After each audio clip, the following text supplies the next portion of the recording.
கர்த்தருடைய பிள்ளைகளை இப்பொழுது விவங்களின் இந்த ப்ரோக்ராமின் மூலமாக உங்களை சந்திப்பதில் நான் பெருமகிழ்ச்சி அடைகிறேன். இன்றைக்கும் கூட அஃபென்ஸ் இடரலை குறித்து நாம் தியானிக்க இருக்கிறோம். பிரியமான கர்த்தருடைய பிள்ளைகளை, ஒருவன் சமவெளியில் போகும்போது ஒரு கல் அவனை தடுக்கினால் அவன் இடறி விழுந்து விடுகிறதை நாம் அறிகிறோம். அதுபோல் நாமும் கர்த்தருக்கு அடுத்த வழியில் நடக்கும்போது ஏதாவது ஒரு பாவம் என்னும் தடை நமக்கு வருமானால் நாம் தவறி இடறி விழுந்து விடுகிறோம்.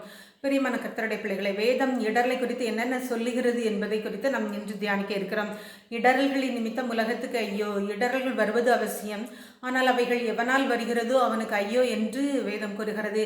மற்றவர்களுடைய கர்த்தருடைய பிள்ளைகளுடைய வாழ்க்கையில் இடரலை கொண்டு வந்து அவர்களை தடுமாறி விழச் செய்து அவர்களை பாவத்தில் வீழ்த்துகிற நபர்களுக்கு ஆண்டவர் எதிரியாக இருக்கிறார்.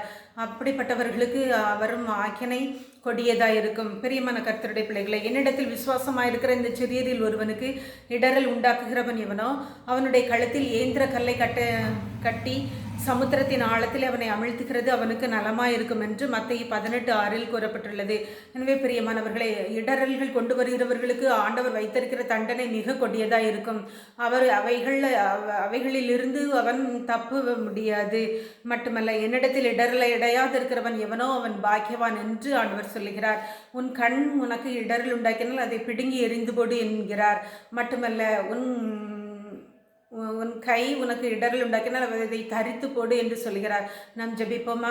அன்புள்ள பரமபிதாகிய கர்த்தாவே, இந்த வேளை காண செய்த தயவுக்காக நன்றியோடு மெய் துதிக்கிறோம், ஸ்தோத்தரிக்கிறோம். தகப்பனே, என் தேவனாகிய கர்த்தாவே, இடரல்கள் நாங்கள் மற்றவர்களுக்கு செய்யாதபடி எங்களை பாதுகாத்தருளும். எங்களுடைய வாழ்க்கையில் இடரலை கொண்டு வருகிறவர்களை நீர் பொறுப்பெடுத்துக் கொள்ளும்.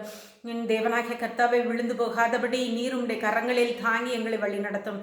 இயேசுவின் நாமத்தில் ஜெபிக்கிறேன் நல்ல பிதாவே, ஆமேன்.